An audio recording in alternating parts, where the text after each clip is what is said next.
Andy, my dude, have you heard of the magical website builder known as Squarespace? Ugh, not another Squarespace ad. I feel like every podcast is sponsored by them. Hey, don't knock it till you try it.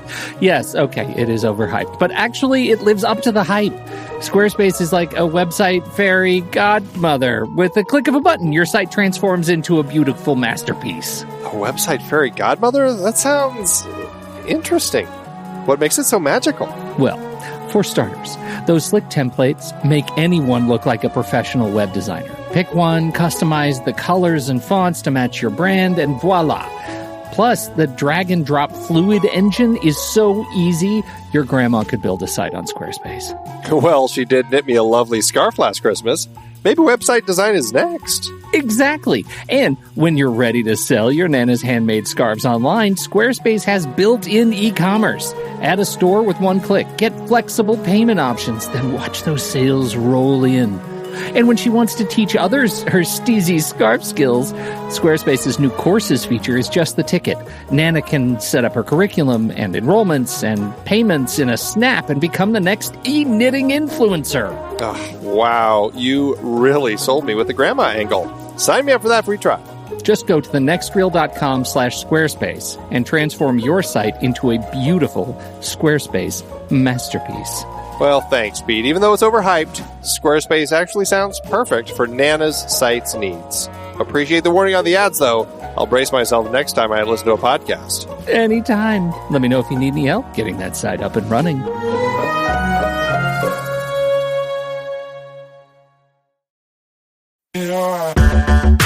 Andy, can you believe we've almost hit 700 episodes of The Next Reel? I know, it's crazy. And with all the other episodes in our family of podcasts, we are well over 1,200 episodes of movie conversation. It's really pretty amazing that we've gotten to have these in-depth movie chats every week for over a decade now. And we couldn't have done it without our loyal community of film fans. Their support over the years has meant so much. For sure. That reminds me, we should give the merch store a shout out. Buying shirts from thenextreel.com/merch is a great way listeners can continue to support the show. Plus, they get to sport our great designs. Absolutely. I think sometimes folks forget we have a variety of shirts, mugs, phone cases, and more available. In fact, a great place to start is with a shirt sporting the Next Reel's logo. We also have that classic Fast Times Spicoli Surf School tee, or the weirdly popular Rusty's European Tour shirt. The one from National Lampoon's European Vacation. Why is that so popular? Search me, but we have sold a ridiculous number of those. I guess there are a lot of Rustys taking trips to Europe? We're always adding new designs based on movies we've covered, like our brand new design for a streetcar named Desire, featuring a streetcar named Desire. So if you want to rep your love of TNR and films, head to thenextreel.com/merch. Every purchase helps us continue to have these weekly in-depth conversations. So visit thenextreel.com/merch today. And as always, thanks for listening and being a part of the Next Reel community. We've got lots more great movie chats coming your way. Welcome to the Next Reel Speakeasy on rashpixel.fm. I'm Andy Nelson, and that over there is Pete Wright. Oi! Each month on the Next Reel Speakeasy, we invite an industry guest to join us, and instead of serving up their favorite cocktails, they serve up movies that they love so that we can all talk about them. We'd like to welcome our guest to this month's show, sound mixer Michael B. Koff, a.k.a. Coffee. Coffee got the bug for the movie biz when Mrs. Doubtfire filmed outside his high school. Every day, he'd watch from behind the barricade, fascinated with the equipment, the people, the process. Eventually, he found his way to London, where he spent his junior year of college getting an emphasis in film. It was there that he got his first real-world experience, falling in with the sound guy on MTV Europe.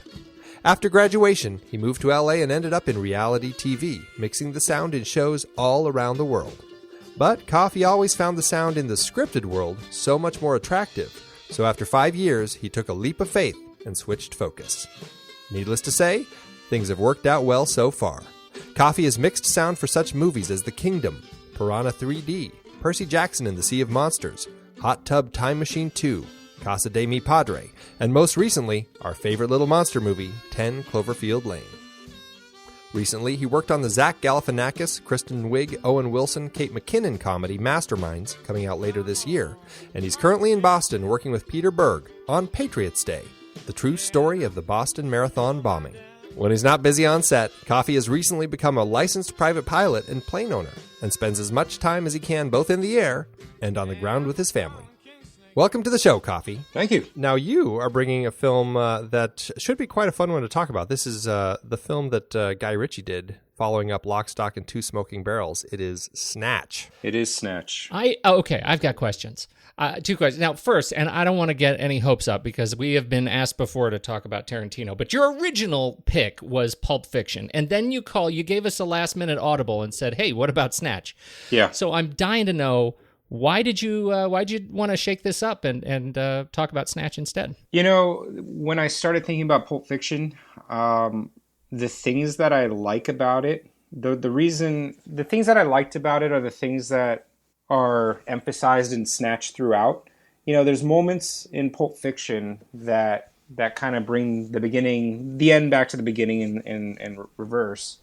And that's exactly what I liked about Snatch is basically the way the film was shot is not in order. It's not in logical order. And it kind of goes, it's not as bad as Memento. Memento is a bit more, I like working in reverse and kind of reverse engineering the story.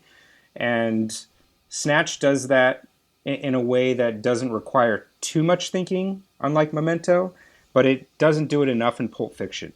Not to mention, Pulp Fiction is a little more mainstream, and I'm amazed at how many people still haven't seen Snatch. Totally agree with that, yeah. That was a big thing when you switched it up. I mean, I watched Pulp Fiction again. I was excited to talk about it. But then you brought up Snatch, and I was like, gosh, yeah, I haven't seen that since it was in theaters. I remember enjoying it, but I don't really remember much about it. And so it's actually really refreshing to talk about this film, and actually was really exciting to watch it again because I just hadn't seen it in so long. And I kind of, it rekindled my joy for the film because it is really kind of just nothing but fun. I mean, it's a fun, entertaining film, and I feel like I think it was brilliantly done in terms, especially of transitional storytelling. You know, the way that they transition in between all of these different people and their individual stories is amazing, and it's just one wild ride. You know, I feel like Pulp Fiction's got peaks and valleys, whereas Snatch is kind of just high octane, and as soon as you think it's going to get dull, and one of the other characters all of a sudden walks through the door randomly and are now part of that main storyline. Frankie Four Fingers has a diamond the size of a fist. 86 carats. Do you know something that I've done? Jeez, it's flawless. Where? London. London. You know, fish, chips, cup of tea, Mary Poppins, London. What do I know about diamonds? I'm a boxing promoter. I've got a bare knuckle fight. I want to use the pikey. Fetch your bags here. Concentrate. What? You're going to have to repeat that. Fetch your bags here. Concentrate. You what? What's a gun doing in your trousers? Protection. Protection from what? The Germans? Open the case and give me the stone. The only man who knew the combination, you just shot. In the quiet words of the Virgin Mary, come again. Yeah, there's this term that Pete and I were arguing about before the show that somebody came up with probably about 10 years ago called hyperlink cinema, which is kind of this type of story that involves a number of different stories that are all kind of interwoven and everything. And despite the maybe silliness of the actual title, I really do love this type of storytelling that you see where it's got a whole bunch of different stories and they kind of all weave together, and you see these characters kind of in and out of each other's lives, but usually what they do is I like how it all kind of ends up tying up at the end. And the way that you've got this diamond story about this diamond heist, and then you have this boxing story with these boxing promoters and how everything comes together. And I really, in particular, love the fact that these two stories kind of collide in this really interesting way where the guys in the boxing world end up with this dog from the diamond world and have no idea about this whole other world until they get the dog examined. Yeah, it's cool. And there's also a lot of relationship storyline in there, too. I mean, this is one of the few movies, I feel like, that doesn't involve any kind of female. There isn't a single woman in this movie. And it's not about love. It's not about trying to get the girl. It's literally about the underbelly of amateur crime. and it's hilarious. Like even the thing that I loved about it too is the terminology that they use because it's British. I find myself quoting Snatch, quotes from that so often. And, I watched it yesterday too, and I haven't seen it in probably 6 or 7 years. And I was just laughing hysterically. And, tomorrow I'm sure I'll be spitting out more lines from it that I forgot. But yeah, it's cool because of the fact that, in the very beginning, it basically just shows you the 10 or 12 characters that are going to play a part in the movie. And at some point, they all end up crossing paths and becoming part of each other's story. Which is really artfully done. Have either of you taken a look at the script? At No. Ritchie's original script. Andy, did you ever? I have not. No, I didn't. I haven't read it all either, but I found an interesting interview with the producer of Lock, Stock, and Two Smoking Barrels that got me thinking about this, which is, she said, when I first got this movie, the script was a disaster. It was incredibly difficult to read. It was a mess full of just crazy typos, and it was so tied up in knots in characters. She said, I actually had to make like a flow chart of character interactions as I was reading it, and I kept thinking to myself, why am I doing this? Why am I taking a chance on this movie when the script is nearly impenetrable? And realized that I was laughing a lot, that it ended up just being funny. And so I decided to take a chance on it. And I'm excited to actually sit down and read the script because I wonder just how much better Ritchie has gotten between that and this film, because they're very similar. I almost feel like this film is, Lock, Stock perfected. I think a lot of people, look at this as the criticism of the film is this is Lock, Stock, Redux, and I really disagree with that. I think this is just takes what he already did well in Lock, Stock and made it really exceptional. Yeah, I mean, when I first saw it, there was obvious, there was some character crossovers to Lock, Stock, but I don't think it's, I don't associate the two as being the same movie or a better one or the other. I felt like at that point after watching Snatch that it was kind of Guy Ritchie's stamp, these kind of movies.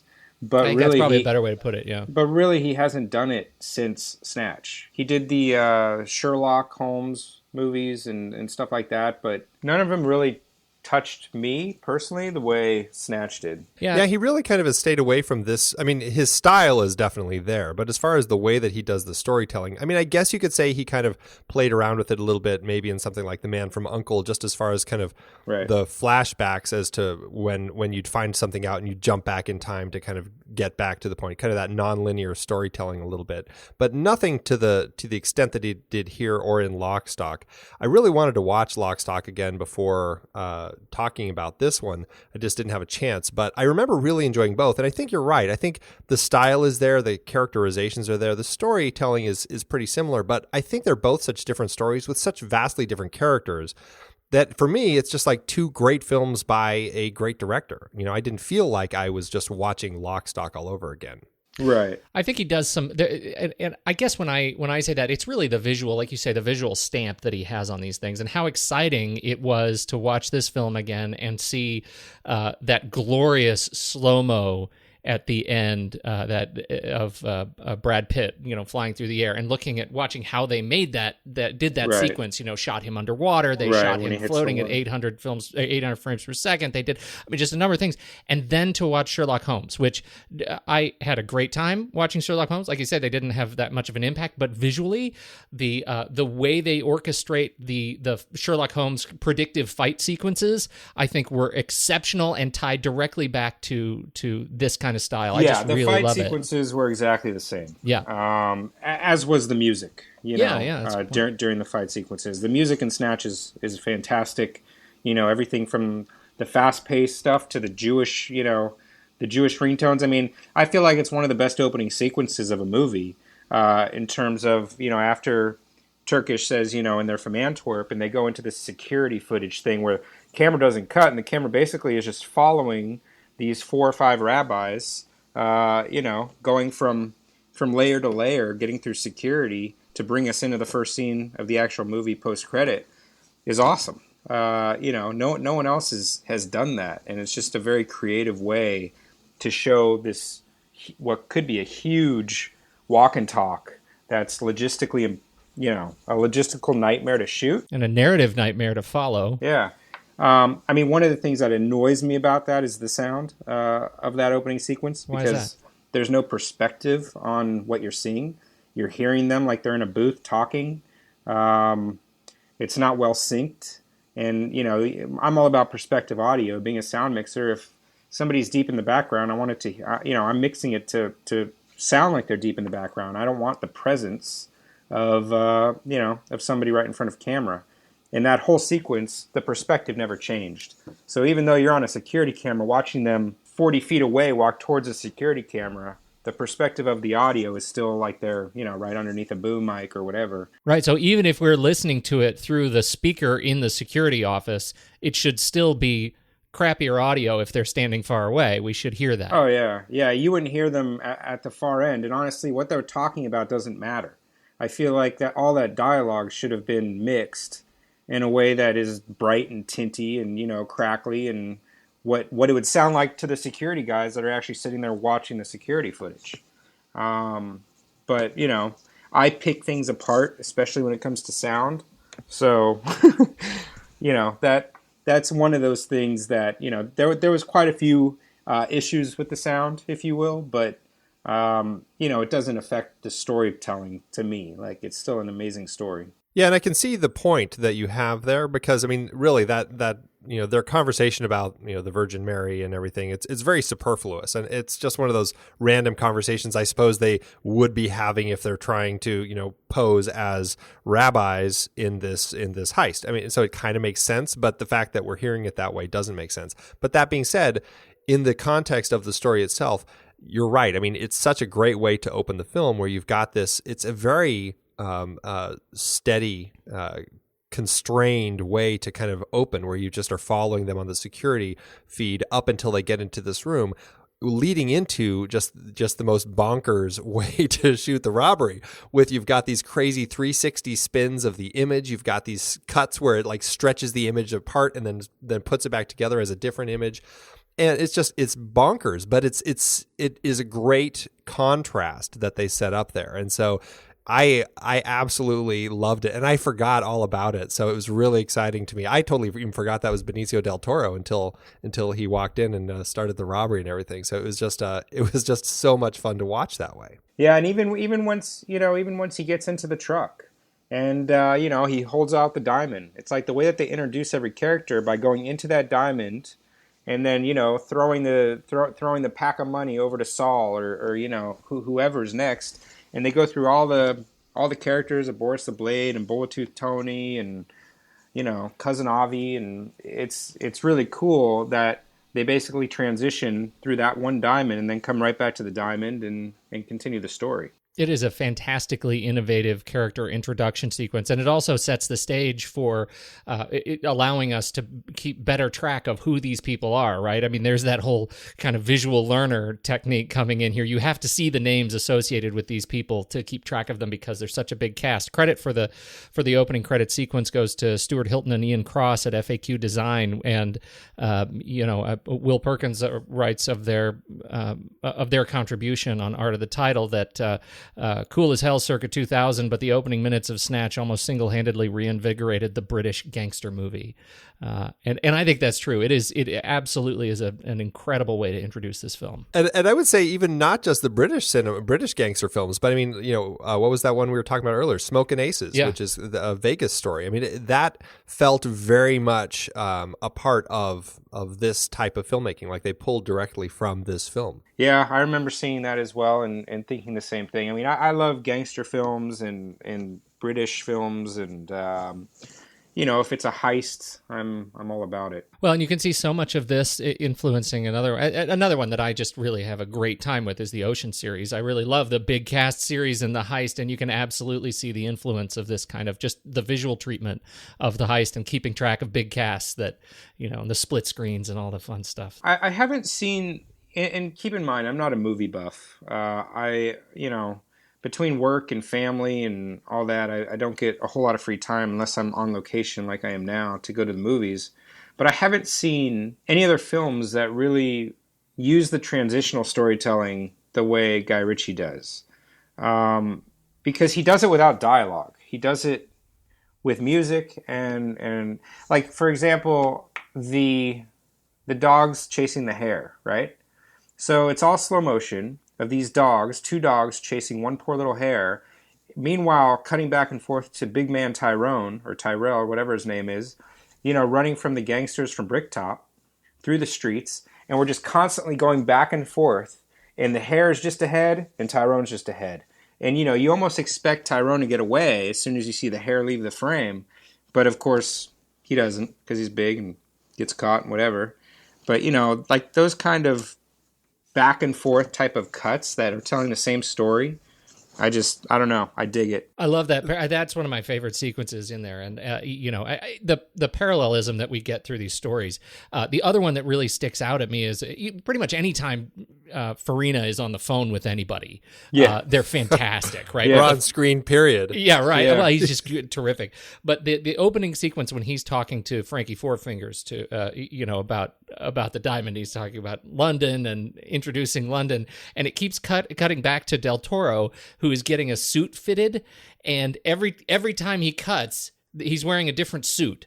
Like he's wearing different clothes, but there's only just the line. Like there's no way he could have done that. I find that hysterical. But introducing his gambling problem without really talking about the gambling problem while they're on the phone together, I think is brilliant. He says, there's you got to go deal this with a bookie, and then it cuts to all those stills of Del Toro making bad decisions over the phone The little call. Viva Las Vegas flash. Exactly. Sequence. Yeah. Right. Yeah, and it's the same way with how they show, Farina going to London and coming back from London. It's just, it's a 7-second sequence, and it gets the point across, and it's just like, when he comes back and Customs says, is there anything to declare? And he says, yeah, don't go to London. Anything to declare? Yeah, don't go to England. I love, something that I think that some of these gangster films like this, Ocean's 11, have really done well is blending storylines between so many different people. And I think it's hard when you have a cast that's so big to give them all a fair amount of screen time to tell everybody's stories. Somehow these guys do it so well. And that I think has been kind of a complaint in big superhero films like X-Men and Avengers, that people are always so concerned about, like, how are you going to be able to tell the stories of so many different people? And I think for some reason it seems harder there, but here they do it so well. And I love how they all have their own little storylines. And I think that it's possibly something some of the superhero films could take is giving other people different storylines to do, so you could have all these storylines tying together. My favorite storyline here was actually Vince, Tyrone, and Saul with all their robberies that they kept trying to do, and how nothing would go right for these guys. And it was so funny, like when they go into the bookie place and they are going to take all the money from the bookies, and there's no money there. And the woman is just too savvy, and she keeps shutting the doors on them and everything.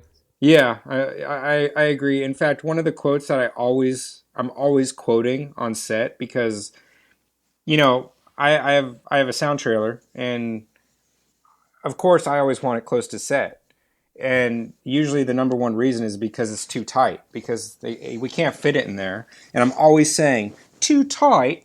You could land a jumbo jet in there. And Transpo they don't like it, Like, that's probably the number one thing not to say to Transpo, because then I'm further and further from set. We got to talk about Brad Pitt. Yeah.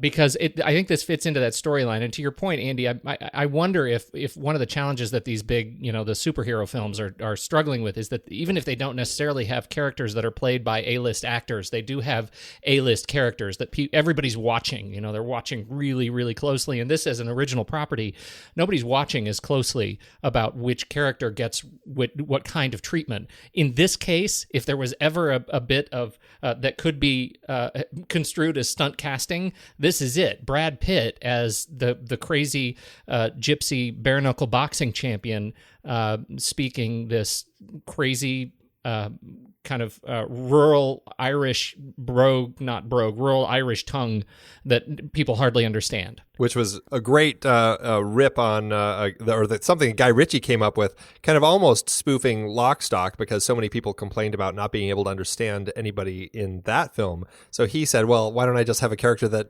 even the characters in the movie can't understand, which I thought was a great way to kind of, rip on all of his critics who had a problem with that. It's so fun listening to Brad Pitt as he tries to talk as Mickey. He's amazing. And he keeps it consistent throughout, too. It's almost like he created his own dialect. And it's throughout the movie, it's a consistent tongue. And the more you watch it, the more it makes sense and you totally get what he's saying. What's really funny, if you watch it with the subtitles on, you can totally hear it. Oh, It's all really? right there. It's like a code that kind of opens up, and it's like the Matrix. You can suddenly see the pattern. It's bananas. He is really, really good. I found myself just transfixed by his character, and thought he totally pulled it off. I didn't feel stunty at all. And to that point about giving equal time, they did not give him Brad Pitt time. You know what I mean? Like, he ended up not the star of this film. It was very much an ensemble piece. I remember reading, and I didn't do the research that you did, but I remember reading that he didn't take his normal rate. He didn't, he wanted to be part of the film and work with Guy. And, it was a small part, so to speak. But, the thing is, which is kind of odd, is I don't think he steals the show. And he's the biggest name, especially on American soil, but I feel like he fits into the storyline perfectly. He's one of the many characters that I feel like it's hard to pinpoint any one character in this movie that kind of runs away with it and holds it up, because I think Vinnie Jones is hilarious. He's fantastic.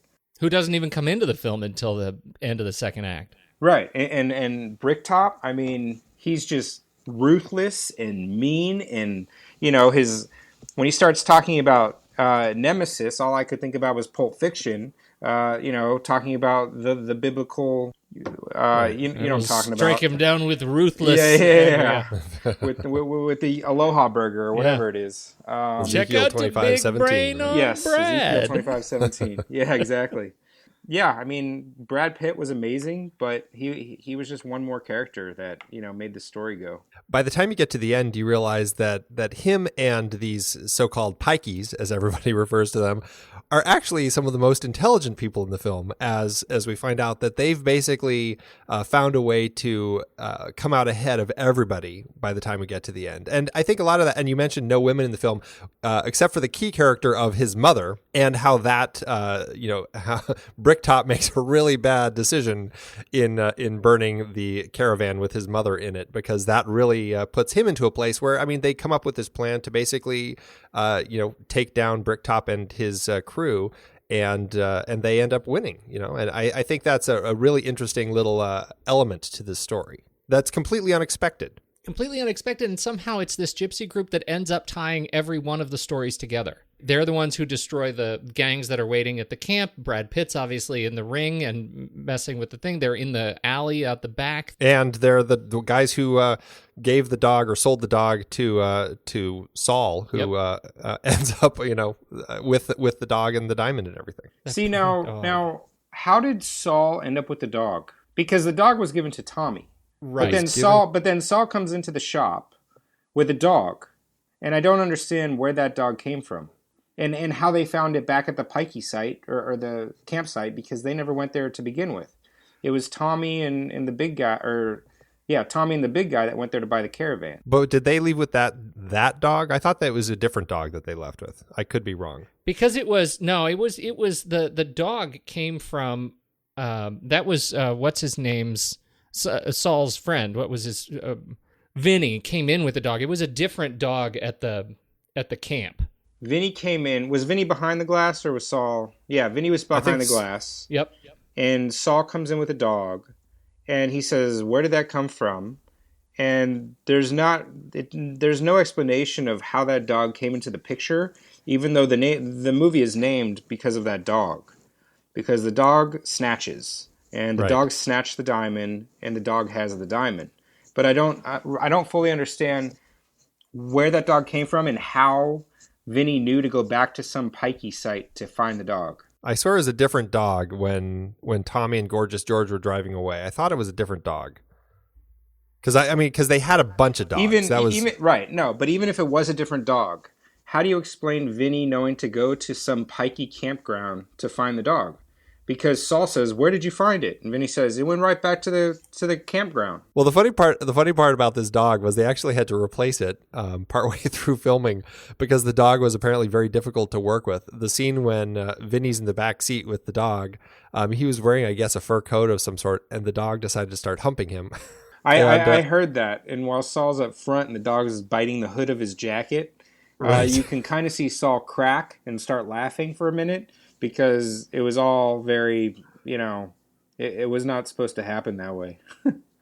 And I guess he was also a biter. And and I think he bit somebody at some point when it was around the scene when he ended up eating the diamond. And he bit somebody, and they had to say goodbye to Bo and get a new dog to work with. I think he bit Lenny, right? Lenny James Saul? Yeah, I think bit him so. in his stomach. Really? Right. Yeah. You guys have researched this movie a bit. I mean, do you have any idea what the schedule was like? How many shoot days they did this in? I don't have that information. I'm always curious because the overall budget wasn't much.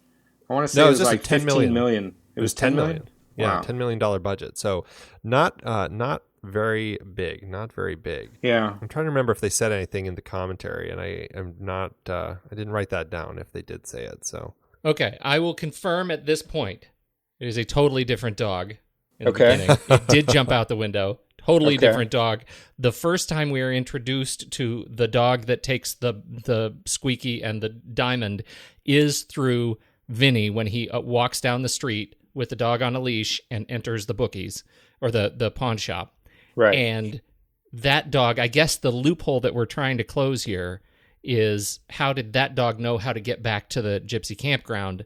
I don't think it's about how did the dog know. It's how did Vinny know to go to the campground that Brad Pitt is at, that Tommy and Turkish are also visiting to get the caravan. Well, I still think it's how the dog know. If the dog, do we just take it on faith that the dog also came from that campground? Because the dog had to know how to get back there. Yeah, Well, I thought because later in the scene, Saul says, how did the dog know to go right back to where it came from, or something along those lines. And so it's just crazy coincidence that that dog also happens to be the same place where the bare knuckle boxing champ happened to live and the mother got burned down. So once again, you're basically backing up your point that the Pikeys kind of, everything revolves around them and that they have their finger on every part of this story. They are the singularity. Wow, look at that. Uh-huh. yep. The Crazy dog was stuff. a plant. The dog was a plant. It was a Right. pikey plant. I do love that the dog does end up swallowing the squeaky toy. And that was a note that I had is, I love the consistency every time you get back to the dog that the dog is squeaking. I know Yeah. every time they touch the dog, it squeaks. They pat it, it squeaks. That, you talk about sound work. That's really great little touch, that little nuance of keeping that in. They didn't have to do that. We wouldn't have noticed. Yeah, I know. But it's humor. Yeah. I feel like they add that stuff in. I mean, even they do it through the music too, with all of the Hava Nagila, ringtones and stuff like that. But that's all post work. Mm-hmm. And one of my favorite sequences too is when all three parties are driving. This is when Cousin Avi and Bulletooth Donnie and Avi are driving with Avi's assistant with the sword in the back. They crash because Tommy throws a shake outside of his window, and then that creates Boris the Blade getting hit by a car because Saul and Vinny are testing the replica guns, which blows them out and, creates distraction, and they hit him when they're driving. Like, that whole sequence, I watched a couple times because the timing was just awesome. The timing was awesome. Apparently that stunt, when the car runs up on that post, on that pole, as the car came back down, it settled on the pole, and the pole went up through the chassis of the car. And that apparently was not supposed to happen. And there was some to do that it was like this close from seriously injuring one of the stunt guys, or maybe actors. I don't know if they actually did their stunt. I would doubt but that. apparently that was super dangerous. That sequence, I think, is a brilliant sequence because it uses that nonlinear storytelling so well, where you see the whole thing kind of from Vinny and Saul's perspective first, as they are driving and they shoot the replica and blow out all the windows, and then all of a sudden there's this guy in front of them that they run down. And then you kind of cut back to the other story, and you kind of see this thing happen 3 different times from different perspectives, as you see them, as you see the story with Turkish and Tommy, and then as you see the story with Cousin Avi and Bulletooth Tony. And it's great how you kind of blend those 3 stories together in this nonlinear way, so you really kind of piece together the order that it all happened, and it just makes it so fun to watch. And I don't know. That type of storytelling, I think, is just really invigorating in cinema because you can the shifting of perspectives as you see things that you how did that happen? Then all of a sudden you know how it happened, and you're looking forward to seeing how all the pieces come in and work together. And I think he does it so well here. That recursive pattern in the film too, it feels like it has a really wonderful pace in the context of the whole film, because we sort of get that the overall film is tying these longer segments together of these stories and showing how these elements relate to one another. That sequence, it happens so fast that you can get the whole concept of what just happened.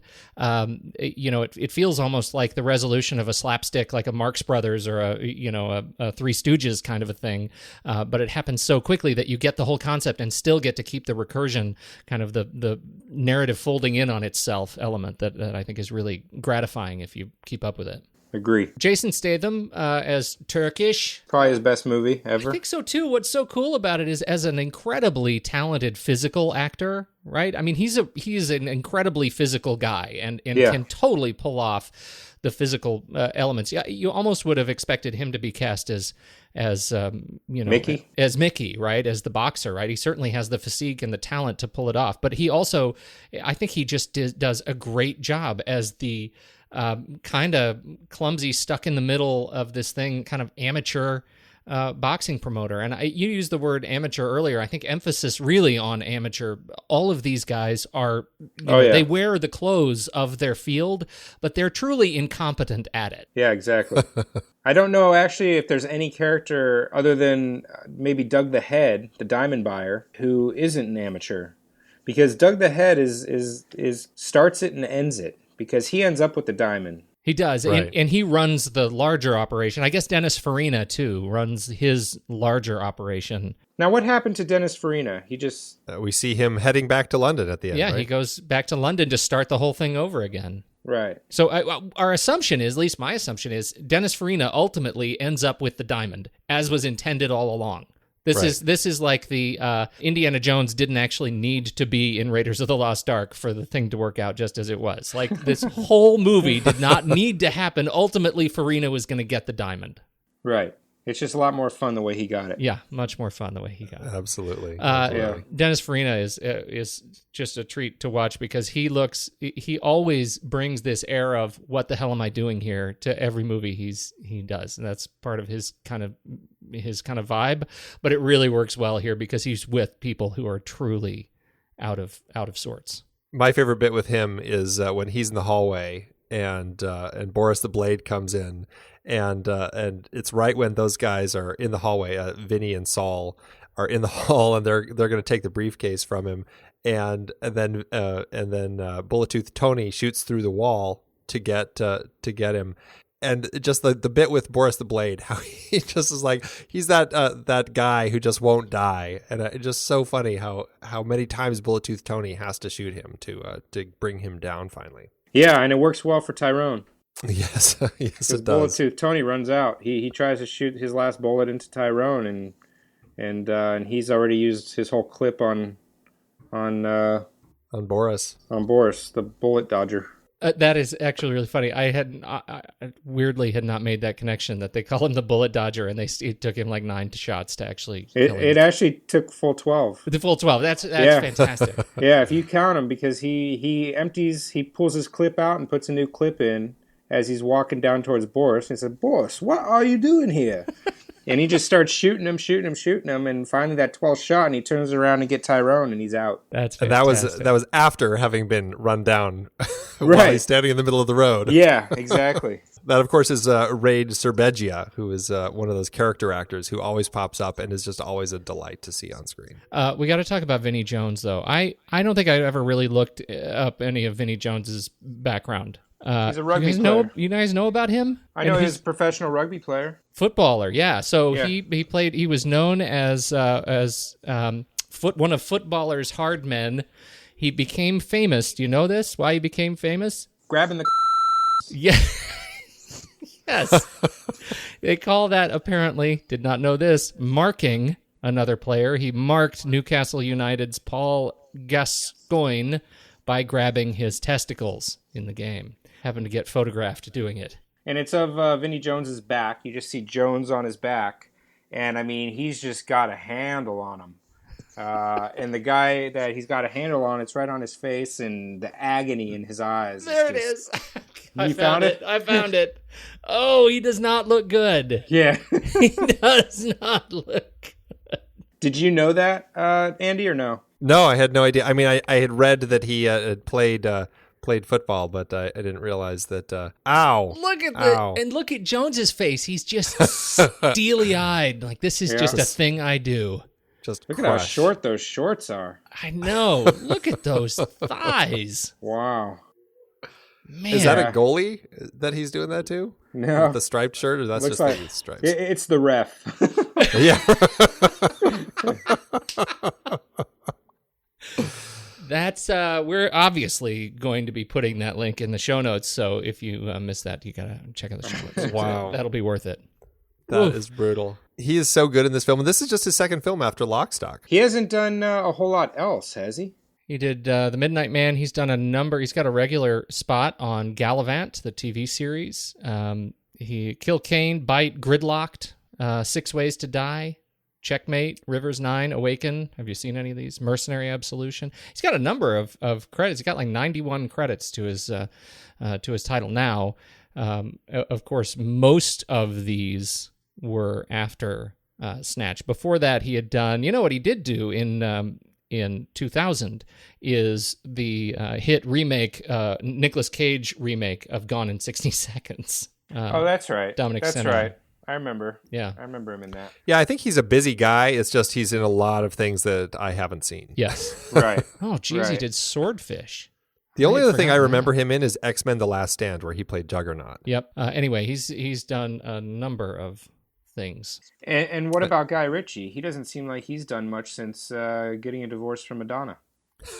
Yeah, I think he's practically more famous for his relationship with Madonna than his career. I mean, as a director, he's only got 13 credits, and a couple of those are video games or music videos, shorts. What was his most recent film? Well, Man he from just did- Uncle. Okay. Right. And then he's doing right now I think he's currently filming the Knights of the Round Table movie, which is supposed to come out next year. Yeah. Okay. So I mean he's been busy enough. I mean, since he did Snatch, then he did Swept Away, which was that huge bomb he did with Madonna. Right. Revolver, which I missed. He did Rock and Rolla, which I also missed, and then he did the 2 Sherlock Holmes movies. So it's kind of been like, kind of consistently busy, but not like cranking them out every year. I gotta say, talking about Bricktop for a second. I mean, you had mentioned how just badass this guy is. I mean, I think that this is one of those just evil characters in film that is just so well written and just such an interesting guy. I mean, I mean, he's a terrifying character, but I don't know. There's something about the way that he's written that I could have just had him on the screen all the time. I just absolutely loved hearing his stories, like the whole thing where he's talking about, why you feed people to pigs to get rid of them and stuff like that. I mean, just like some crazy stuff. And with those glasses on his face, I mean, his eyes already kind of have a slightly off look, but then you put those like thick Coke bottle glasses on him and he just has this look that is just, I mean, I thought it was just really terrifying. I loved Alan Ford as this character. Yeah, and I think part of it too is the way that they shot him. They always shot him from below, looking up at him, which kind of creates a sense of power, not to be messed with type of a feeling. And every time he speaks, it's like you're forced to listen. Even though Vinny and Saul didn't know who he was when he walked into the shop, it was clear that he was in charge the moment he stepped foot into there, which is just badass. There's such an awesome bit. I love that you point out that he was usually shot from below, and I think that is right on. What's so cool about it is in some of his most intense sequences, he's shot from below, but he's always surrounded by people like Errol who are much larger than he is. Mm-hmm. So there's that little bit of visual irony where he's shot from below, and even though we know he is small in stature, he is really large because these guys are terrified of him, because he does things like, as he's walking out of the ring on the first time, this creeped me out as he says, he stops the guy who says, "Oh, thanks for, nothing. wherever you are. He says, if you stop me while I'm walking again, I will cut your Jacobs off. And then off camera, you hear the knife open, and then the guy pulls his hand away from his groin with blood on it. Yeah. Trying to make sense of what he just did there. Felt kind of like he was cutting his Jacobs off. Yeah, I think it was the warning, before he actually feeds them to the pigs, so to speak. I love the speech though that he gives about the pigs, man. When he says, "Be wary of any man who owns a pig farm." It did make me question, like, do I know anybody who has a lot of pigs? Because I really should start thinking about that. The first time I watched it, I actually started looking that up to see if that was all true, because it was pretty shocking that a pig could consume 8 pounds of human flesh and chew through bone like butter in an hour or whatever it was, and every it's hard to search that stuff on Google without raising some flags, but it seemed pretty believable. At least I guess anything that Alan Ford will tell me, I'll believe. Alan Ford, voice of reason. Yeah. They did the same thing. The same thing in what was the third Hannibal? Hannibal, yeah, the third Lecter book and movie. It was all about the pigs, and it was the same sort of thing. But what I like so much about Bricktop's speech is just how mechanical it is, right? How specific he is about it. That's one of the like greatest written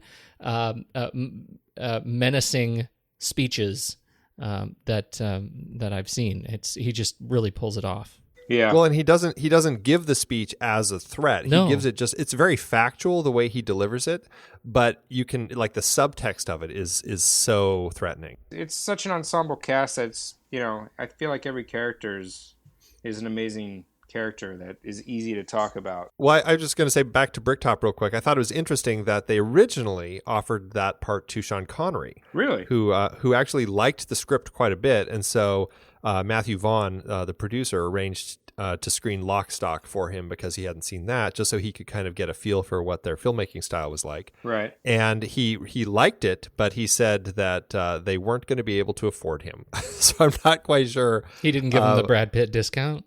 Right. I guess not. This was that period in Connery's career where I feel like he probably should have given a few discounts, because he started cranking out some real stinkers. Yeah. I don't feel like Sean Connery would have that ruthless effect the way that Alan Ford does. And maybe it's because there's a little bit of typecast when you think of Sean Connery. You know his work, you know what he's capable of. Before Snatch, I'd never seen Alan Ford, and I don't know if I've seen Alan Ford since then. I'm sure I have, and I just didn't realize it. But I don't know. He's one of those mobsters that it's weird, because from the get-go, I felt like Bricktop was the head honcho. He was the one not to be reckoned with. But after that first fight, there's multiple people getting on him. And he's the one backing away, saying, I'm sorry, I'll make it up to you. I promise I'll make it up to you. And from that point forward, it was like, well, who's in charge here? Because Bricktop kind of shows this strength that he runs the show, and he's the one who decides who lives and who dies. But at the fight, he's basically, he now owes favors to those guys the same way Turkish doesn't want to be in Bricktop's pocket. Yeah, I think that's I think there's an interesting point on this Sean Connery. I don't think I would have been able to pull myself out of awareness that this is Sean Connery in watching this film. I don't think I would have been able to let that go. Certainly not to the degree that I was able to let go that this was Brad Pitt and not Mickey. I think that typecasting thing would have played very much against them in a Sean Connery cast. Matthew Vaughn produced this thing. Yeah, he was kind of involved right away in Guy Ritchie's beginnings, producing Lock, Stock with him, and then this, and then of course he became quite the little director, and I enjoy both sides of him, producing and directing. I do too. The last time we talked about him on this show was Kingsman: The Secret Service, which was such a fun movie. Fantastic. Such a fun movie. Yeah. you can almost get a sense watching Kingsman. The reason maybe that's why I like Snatch so much is that there are pieces of it that feel similar visually. I think the way he handles action is certainly you can feel like he sort of learned some things from working with Ritchie. Yeah. I mean, even right away from Layer Cake, I mean, it's been a while since I've seen it, but I felt like that also kind of had just a little bit of Guy Ritchie feel to it. Right. Yeah, I didn't realize that he directed Kick-Ass. But yeah, I honestly, when I went and saw Kingsman, it was the first time in a long time that it was just a really fun movie from beginning to end. And Layer Cake, I thought was great too. I forgot about Layer Cake. Yeah, it's one of those movies that it's kind of like this, where it's like I remember really enjoying it, but I just don't remember a whole lot about it. I feel like that one might be another one that's worth revisiting. Yeah, Certainly. I mean, Daniel Craig from an earlier film, I thought he was great. I haven't seen it in quite a while, but I think Tom Hardy's in it too, actually. Yeah, Tom Hardy, absolutely. And that I was just going to mention. I think Daniel Craig. It sort of works against him that he was Bond, because as soon as he became Bond, it's hard to remember what else he did. Well, I think that was the film that kind of spurred them on to saying, "Hey, this guy could actually work as James Bond." Right. The one thing I would have loved to have seen more of Benicio del Toro. He leaves with some indignity. Yeah, he does, and I thought I thought we were going to kind of dive a little bit deeper into his character, but it kind of came out of nowhere. It's like that scene in The Departed when towards the end when they're in the elevator and the elevator doors open and he gets shot in the head. I wasn't expecting Benicio del Toro to just get shot in the head by the bullet dodger. It did come very abruptly. And it was over. It was like, okay, Benicio's done now, And I was the first time I saw it, I was kind of waiting to see if he comes back in one of the flashbacks. He probably had 3 or 4 days of work on that thing.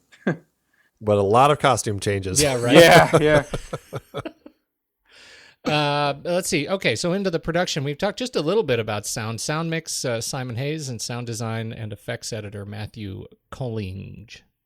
You said initially you found some sound problems besides the opening sequence. What is it about shooting a movie like this that causes those kinds of challenges to creep up? Well, I felt like there was a lot of car work in this movie. It looked to me like it was all poor man's process, meaning done on a budget, so that you can't basically cable the car to a trailer and do it the right way, so to speak. But I could tell that, the talent in the car was wired, because every time there was seatbelts or, any kind of movement, you can't help but hear the rustling of the clothing. Personally, and it's all the mixer's decision how this stuff goes down. But when I have people in a car, I never wire, just because it's added noise floor to, the ISOs that I don't want. And I'm all about planting mics. We were doing a driving scene yesterday or on Friday with Mark Wahlberg, and he's driving himself. And, he's got all this crap on the car to light it and, cameras mounted, and there's cameras in the car and all that. And there's no place for me to be. And there's no way for me to actually mix. So really the way you do those is you set it and forget it, but it's all about kind of giving yourself options with plant mics. I put mics in strategic places in cars, and I felt like on this movie it would have done a lot to open up some kind of ambient boundary microphones in the cars, because it kind of fills in the sound of the presence of their voices. There's things like that. There was obvious areas that were buried and muffled and were clear that you couldn't get a boom in there, even though the shot was tight. It seemed like it was pretty obvious that he was shooting 2 cameras, and he must have had one wide and one tight, which unfortunately seems to be the norm these days. And that just ruins your ability to fit a mic in there somewhere where you can't see it. Yeah, I mean, when directors shoot these movies, the last thing that they think about is sound. There's directors like Tarantino who rely heavily on sound, and they'll shoot a movie around sound. So much so that, like The Hateful Eight, Mark Yolano is the mixer for all of Tarantino's films. He doesn't do a single bit of ADR. There's no looping in The Hateful Eight. There's no looping in Pulp Fiction. because he shoots with one camera, so you're always getting your perspective. If you're shooting big, high, and wide, and you can get a boom at the edge of the frame and it sounds big, high, and wide, then you're accomplishing your perspective. And I feel like not only does it help the movie greatly in the storytelling and sounding the way it looks, but it keeps your actors comfortable because it means that you don't have to sit there and bug them and wire them and touch them in between every setup in order to try and make one camera sound the way it looks, which is tight, and the other camera that's big and wide is what you're using your boom for. Can you tell, like, when there's ADR? Like, could you pinpoint any ADR from this film? Yeah. I mean, obviously the whole opening sequence was looped. The robbery. Yeah, the robbery was looped. I didn't notice a lot in this movie, to be honest with you. There's a couple times when Saul and Vinny and Tyrone are in the car with the dog waiting. Or not with the dog at that point. Or were they with the dog when they were waiting for the Frankie Four Fingers to go in with the briefcase to the bookies? I don't think so, not yet. I don't think the dog was there yet. But, they're shooting at the backs of these three guys. And if you catch a glimpse of the side of their cheek or, it turns into a dirty over, you can see that the guy you're listening to isn't talking right now. Stuff like that kind of I pick up on. And it's not that it bugs me. It's part of the process. But a lot of times, when they loop, it's not necessarily because of sound issues. It's because of performance issues or line changes and stuff like that. Do you find you're really annoying to go to a movie with? Do your friends and family complain that they want to sit like not next to you? Or? 9 out of 10 times I go to the movies by myself, just because I pick it apart to a certain extent. And the thing is too that you got to realize, and it's such a crappy stigma about it, but sound guys are grumpy, sound guys are negative, sound guys like it's an uphill battle. It's like as soon as I walk on set, right, I'll go on to the Scouts and we'll be on the same bus and we'll be sharing lunches and beers and everybody's friends, and then as soon as we start day one of shooting, it's like I'm the no matter what. Like there's 200 people on set and one gives a shit about what it sounds like. Everybody there, from props to set deck to grip, lighting, electric, whoever, is there to make a pretty picture. I don't care what it looks like. I just want it to sound good. So I'm telling, I'm the bad guy who has to tell everybody to turn off their phones and get away from set and move the generator and turn off your truck. And, it's hard being that guy. But it's super important because I have a crew of a boom operator and a utility. It's super important that they're nice and sweet, so that way they can get what they want on set and we can do our job while I'm the Grinch, so to speak. So that being said, yeah, it's always an uphill battle. And when I go to the movies, I'm a critic because I know how it was made or how it's done. And I'm the worst critic on my movies. I'm never happy with any of the movies that I've done. There's always something. I just went and saw 10 Cloverfield. There's a fish tank in the dungeon, in the cellar, in the bunker. We shoot the wide with the fish tank on, so you see it, and I record 30 seconds of ambience of the fish tank bubbling, and then we shut it off for the next 6 weeks and get rid of the fish, okay? But in every scene of 10 Cloverfield, you hear that fish tank bubbling in the background, and it drives me absolutely bananas. Because I tried so hard. I mean, they were exotic fish. We had to find a place for these exotic fish to go. It's like I'm trying so hard to isolate and get rid of the things that I don't see, because if I don't see it, I don't want to hear it. It's the same way if we're shooting faces and traffic's behind us and I hear traffic, I'll go ballistic. But if we're shooting the other direction, so that way we can see the traffic behind them moving, fine, let's listen to it, Right. It's stuff like that kind of gets me riled up. That's crazy. I don't know that I would have thought about the fish tank thing, but so what you're saying, you don't want, even though the fish tank, you imagine if I were sitting in the cellar, I would always be hearing the fish tank. So wouldn't that be part of the natural soundscape? No, because the whole point of recording it for 30 seconds clean is that you can lay it in wherever you want, which is what they did. Right. Whereas to have it on over dialogue, you're married to it. You can't isolate it from the dialogue tracks. If I want to basically separate a line in post after the fact, you're going to basically have this block of time where you're missing the bubbling if it were on. So I want to record everything with it off and let them lay it in as they want. The problem that I had was that they lay it in to a point where you hear it. And I guess in my mind, if we're shooting next to it, then sure. But if we're shooting in, I don't know, if we're in the kitchen of the room, you wouldn't hear it in the kitchen of the room. They were just a little bit too aggressive with it. I'm not bashing it because I think the post sound guys did a fantastic job. The movie relies a lot on sound, which I love. I mean, sometimes I feel like I should get in a radio because I care about the sound so much. But anyway, the whole point of my long-winded story is that I'm not the easiest person to go to movies with, and I'm critical. I'm very critical.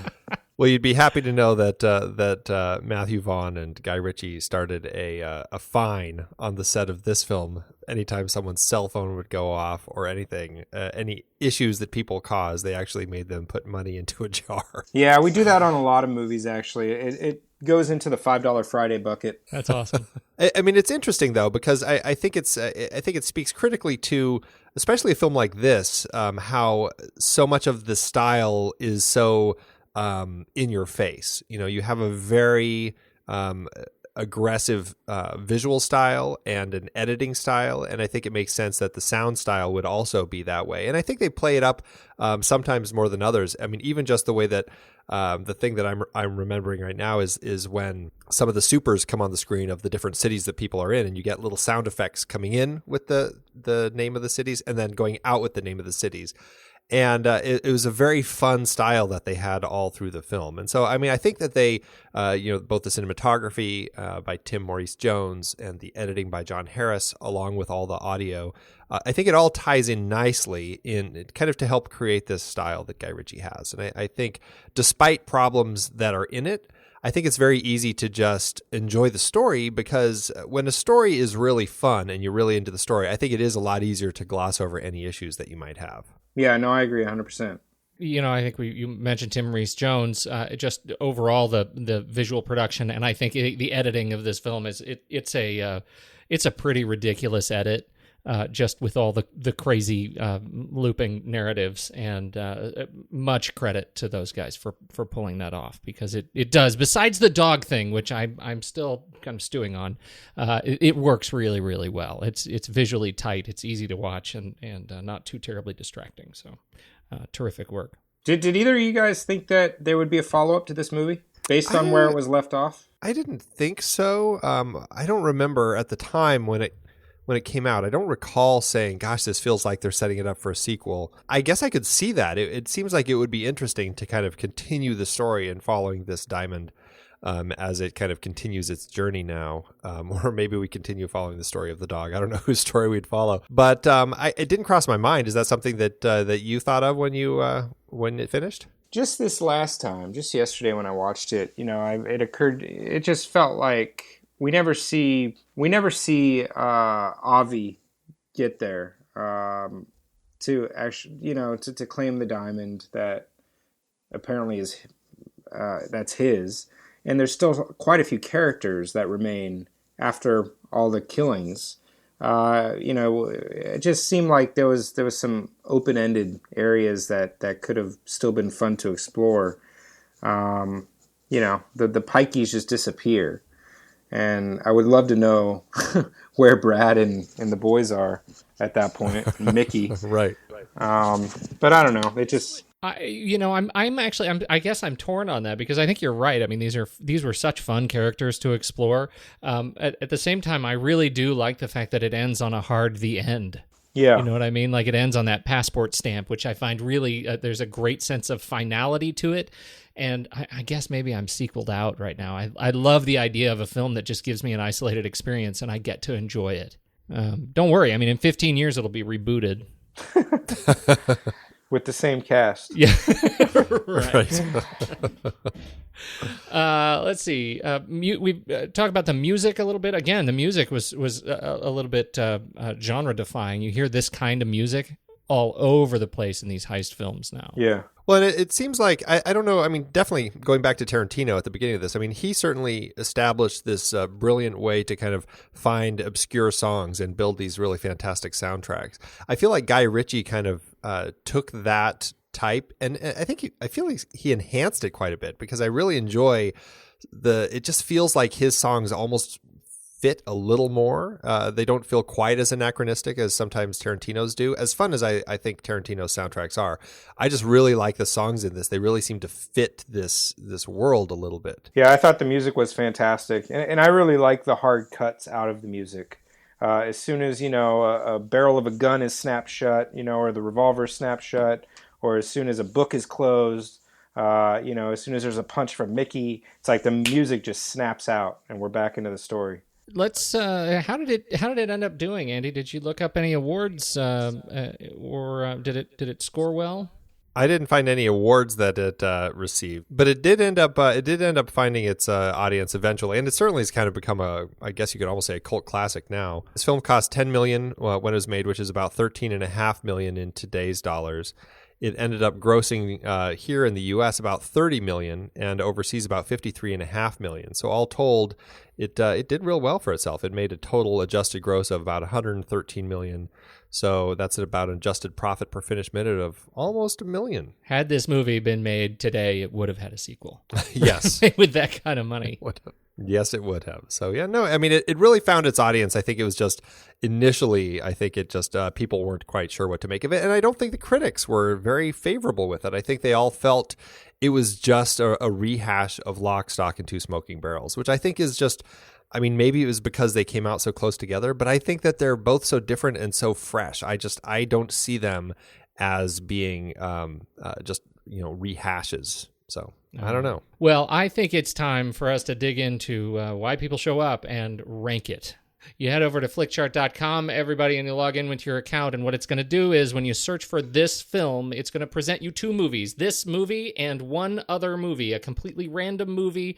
And you get to choose one movie against the other, which one you think is better. Now, on our list, we have all the films that we have talked about, 200 some odd films, and it will rank, it will present us a choice of this movie, Snatch, against all the other movies that we have talked about. It'll give us about eight or 10 choices, and we have to pick and see which one we like better right now. Filmo off Filmo. If you're on a desert island and all you have are these two movies, which one would you watch right now? And it tends to give people a little bit of ulceritis, but we get through it, and it ends up being kind of a fun discussion. So here we go. First things first. And if there's a movie that we run across that you haven't seen, don't worry about it. Andy and I will break that and move right on. So all right. So first up, we have Snatch or Oh Brother, Where Art Thou? Snatch.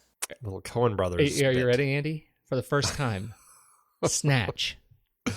Top of the Oh Brother block. This is a kind of a consistent thing here. Oh Brother is kind of the first one up because it's right in the middle of our chart, and so it always ends up blocking a lot of movies out of it. Boy, I'm torn. I actually feel like I'm going to pick Snatch, and it's interesting. I don't think I would have said that before you'd watched before it. I rewatched it, but I had so much fun with it, so I'm going to pick Snatch. Yeah. All right, next up we have Snatch or Boogie Nights. Snatch. It's another good movie. I'm going to do Snatch, though. Yeah, I think I got to do Snatch, too. With a bullet, Andy. I know. It's moving right up there. They have a great poster for Snatch that's done in that fantastic Saul Bass style of it's the hand of Frankie Four Fingers. Oh, yeah. With it's great. Diamond on it. Yep. All right, Snatch or National Lampoon's Vacation? Oh, Snatch. I feel like I have to go with Vacation because it's just like classic from my childhood. Thank Snatch God it doesn't matter. I know. You guys already got it up there. Now, this one's going to be tough for me. Snatch or Brazil, which is my favorite film. So I'm going to go with Brazil. I've never seen it. Oh, all right, Pete, then it's all on you. Well, I'll give you Brazil on this one too, Andy. I think. Really? Yeah. Yep. That's a tough one to beat for us. We like the Brazil. I'm going to write that one down. Is that the one that Abraham talked about? No, he talked about My Favorite Year with right. Peter O'Toole. Yeah. All right, Snatch or Close Encounters of the Third Kind? Snatch. It's tough here. Snatch. Really? Yeah. I'm totally Close Encounters. No, we're gonna get letters. We are gonna get letters. I'm glad I'm on the right side of the letters. This one. All right, Snatch or Stand By Me? Man, Stand By Me's got like I have a place in my heart for Stand By Me because it's that adventure as a boy. It's almost like Goonies. Yeah, of your youth. Yeah. I'm gonna have to stay with Snatch though. Well, I'm gonna say Stand By Me. I'm gonna go Snatch, Andy. Wow. All right. I picked a good one, Andy. You picked a good one. It's moving way up there. Snatch ended up at number 14 on my personal list. I know, it's really good. Yeah. Here's another a Speakeasy ranking. Snatch or Casino Royale? Speaking of Daniel Craig as James Bond. Casino Royale for me. Yeah, I'll pick Casino Royale. What about you, Coffee? I'm going to stay with Snatch. It's gritty. It's darker. And it is funnier. Casino Royale the one with Javier Bardem? No, it's not. It's the one with Mads Mikkelsen. Yeah, that's right. Okay. Who cried blood. Yeah. Yes. So good. At the table. Yeah. That's right. I'm staying with Snatch. All right. Well, it moved way up there. It ranked as number 18 on our list. And I think that's a pretty fair spot for it. I mean, I'd still put Stand By Me above it, but that's okay. It's right between Snowpiercer and Stand By Me. So I think it did it's good tough spot. to break the top 20 anymore. It's tough to do that. The last thing we do is just a straight up star ranking. This is for one of our other favorite sites, letterboxd.com. A scale of 1 to 5 stars. Where do you put this film, Coffee? 4.5. Yeah, I'm 4.5. Andy? I am at 4, but it's a very favorable 4. Yeah, very favorable 4. This was awesome. What a great film to pick. I'm glad you guys enjoyed it. I'm actually really glad that you switched it, because as much as I love Pulp Fiction, it's been talked about a lot. And like you said at the beginning, I just feel Snatch is one of those films that kind of came and went weirdly. And right. I don't feel like that's fair. So I'm really glad to have watched it again. Yeah. And when I didn't know if I was able to switch, because I was going back and forth between Snatch and Memento, but I didn't know if I wanted to really sit there and wrap my head around Memento again. But it's another one of my favorites. Well, this is terrific. Where would you like people to find you on the web? This is we need a plug. What are you working on? What do you want to share? And where can people catch up with you? Right now I'm doing Peter Berg's Patriots Day, which is the true story of the Boston Marathon bombing, which, as I mentioned earlier in the show, is tomorrow, is the marathon. And that'll be out in January of 17, I believe.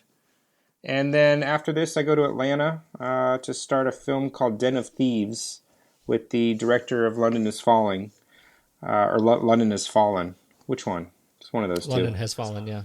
And it's with Gerard Butler again, and I'm looking forward to another run around, bang bang, shoot 'em up type of movie.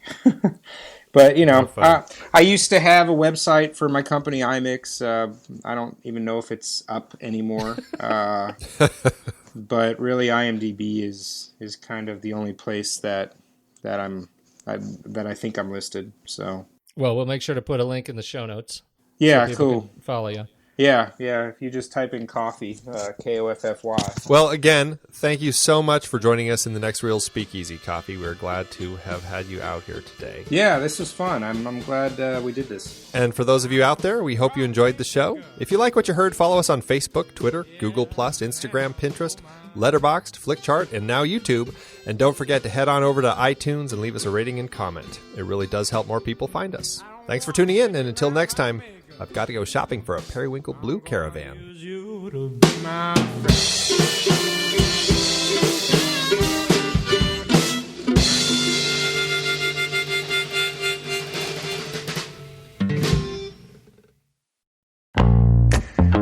I love having these wonderful chats on movies we like with all these industry guests talking about some of their favorite movies. So many great conversations on that show about so many great movies. We have so much fun having these conversations, but producing the show week after week does require a lot of work behind the scenes.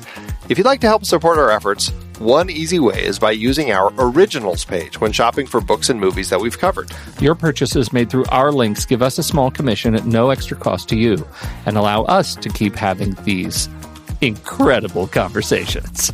The Originals page at thenextreel.com/originals links to the source material for all the adapted film discussions on the Next Reel's family of podcasts. Purchasing through our links supports the show. It's your one-stop shop for Amazon and Apple links where you can buy your copy of the original source material. Original material for movies we like, movies like Casino Royale, The Silent Partner, Never Let Me Go, Silver Linings Playbook, There Will Be Blood, based on Upton Sinclair's Oil. I believe it's Oil! Oh yeah, I forgot the exclamation point. Plus, by using those links to buy your next read, Apple and Amazon show us a little bit of love, which allows you to support our family of shows with minimal effort. thenextreel.com/originals. It's a great way to support the show and find your next page turner. That's right. Head over to thenextreel.com/originals to pick out your next read and dig in today.